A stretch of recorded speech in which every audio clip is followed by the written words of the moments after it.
Hi guys, it's Lady Vamptress. This is lesson 2, brushes and grunge.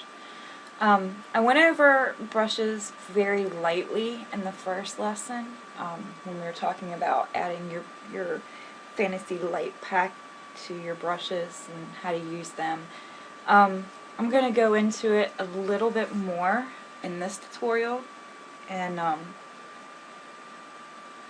then I'm going to show you how to do a grunge background. This is an old technique that I picked up. It's actually where I started making tags, or quote-unquote signatures. When I started making the tags and stuff, I usually did a grunge background, and then I blended everything in. But now I kind of prefer to steer away from that. But grunge used to be one of my favorite styles to do. Okay, so anyways, like I said before in my first video, you want to install your brush packs right before you get ready to open Photoshop. If you open it and then you install the brush packs, those brush packs will not show up until the next time you open Photoshop. Okay, again, I use Photoshop CS3. I do not know if it's like this for CS4, CS5, or even the CS6 that came out, or the new 6 that came out. I haven't used them very much. I have used CS4 and 5, but I haven't really used the brushes or installed anything. I just did something, made a flyer for my dad and a few other things in those, what he had on his computer. Anyways, so we're going to go ahead and you're going to go to either you can type it here in Google in a search, Photoshop, and make sure you specify Photoshop brush packs, and you can, here's one. It says over 550 Photoshop brush packs for commercial use, 50 new and free brush packs, 50 beautiful lighting effects. And you just go through and you look and you see which brushes you like or which you think you might want to use in the future. Some have really nice brushes, like these are really nice. I like those. You could really use those for effects when you're trying to create destruction in the background. Some feathers, ribbon, like grunge, etc. I like to use DeviantArt, which you can find, just type in www.deviant, and if you keep going, .art.com, but it came up, my page came up, so it's going to take me to my actual DeviantArt. Anyways, when you go to DeviantArt, you just click in the search box and you type in Photoshop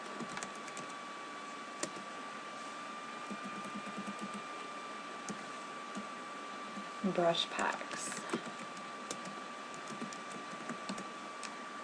and then a whole bunch will come up. Since we're doing grunge, it might actually be a good idea to put in grunge brush packs.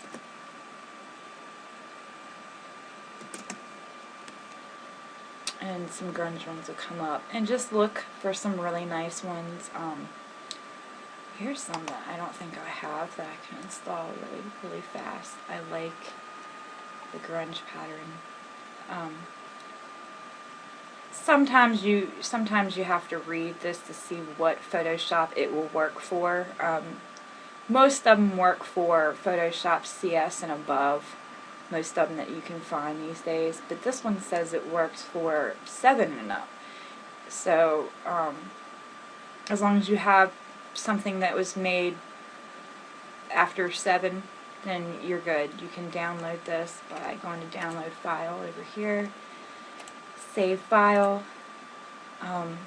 it'll save it.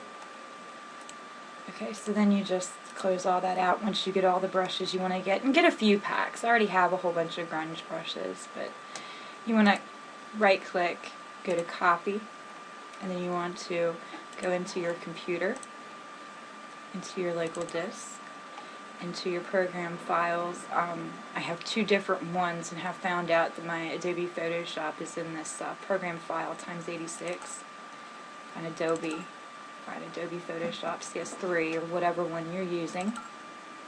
Go down to presets, go to brushes and load your brush in there. Just paste it in there. It'll ask you for amend permission. You just continue. And there it is. It's in there now, and it's the Excel brush. I have my Photoshop open for my little banner, but we'll go ahead and close out my Photoshop so the new brushes can apply.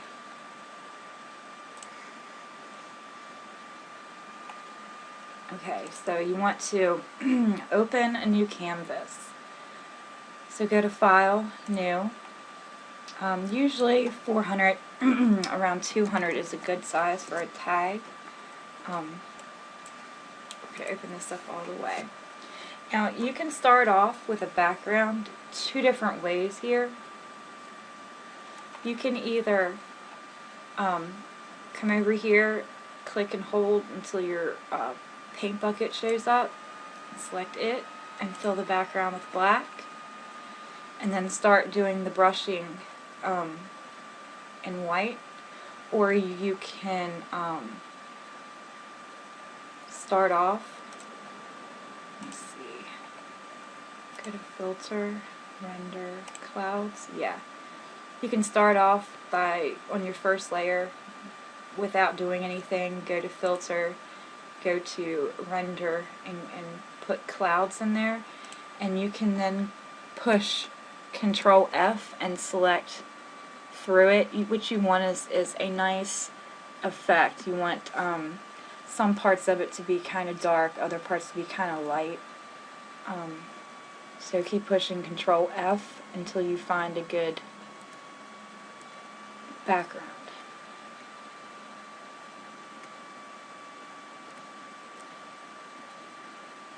Kind of like that one. Okay, so first off, we're going to go ahead, we're going to do it the other way first. So fill your layer with black, and then make a new layer. Switch your colors to white right here, push this little arrow, and then we're going to break out some grunge brushes.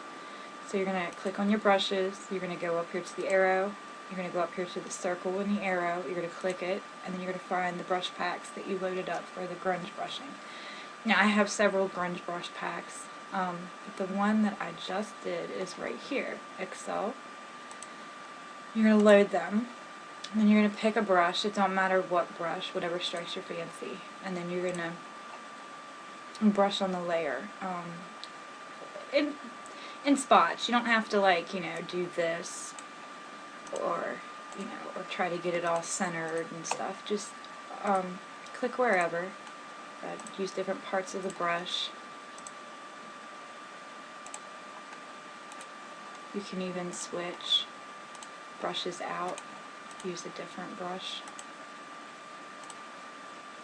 and then switch again, try to fill up that layer, and then you want to make a new layer, and you want to switch your colors, and you can also switch between your colors too by pushing X on your keyboard. It will switch back and forth.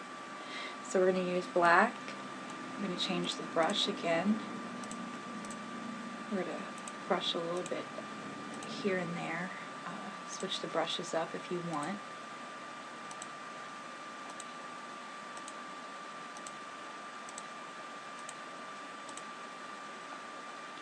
Make a new layer. Switch to white. Change the brushes. You can even change the brush pack. Try another grunge brush pack that you might like better.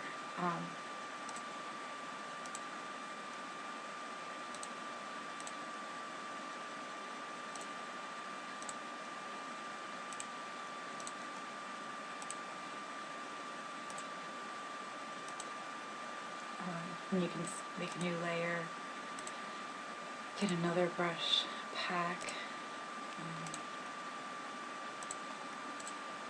switch to black,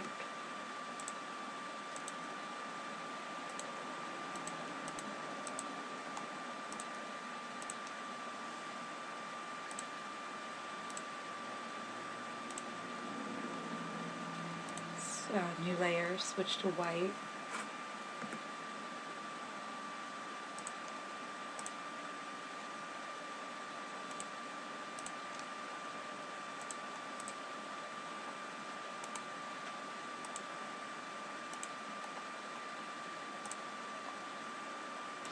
And change it back to black. Now we're going to end with this black layer, and I'm going to go back to the original pack that I started with.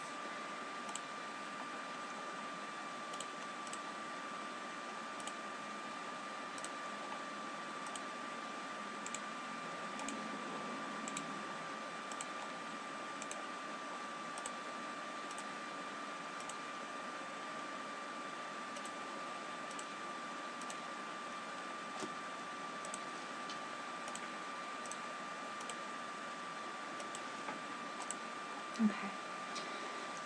Next, next we're going to give it some color, and there are a few different ways that you can do this.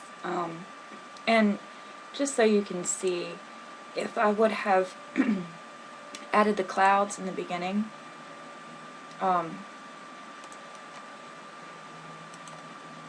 filter, render, clouds, it wouldn't have been much of a difference, but it does make a little bit of a difference, which you use in the start. But you can start it off either way.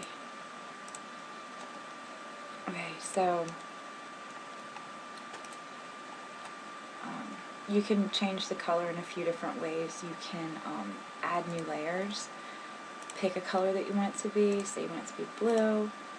You can pick it and you can fill that new layer with that color, and then you can set the blend mode to something that looks good. Just scroll down through them, overlay or soft light, and there is down towards the bottom options to use color, hue, saturation. That's one way that you can color an image. Another way is by going to this little icon, the circle, going to hue and saturation. You want to click colorize, make sure that box is checked, and then just kind of move these slide bars to get a color that you like.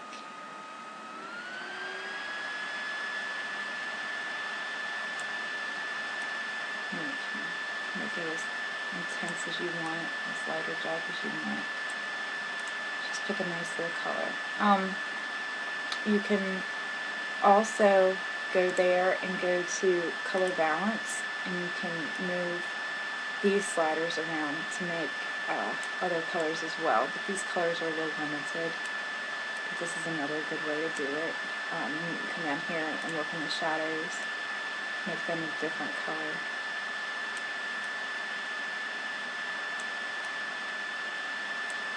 And the highlights.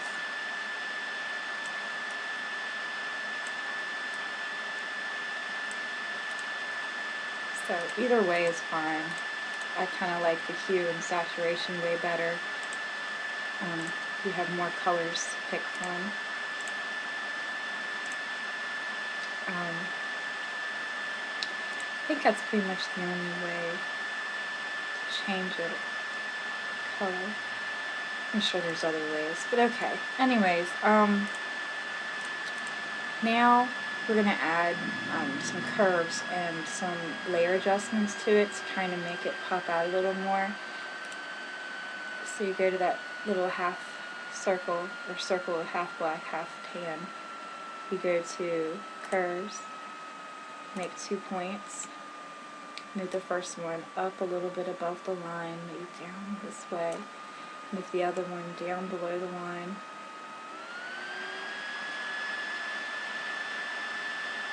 Just a little bit. And then we can add some levels to balance out the color. Maybe lighter over here a little bit. And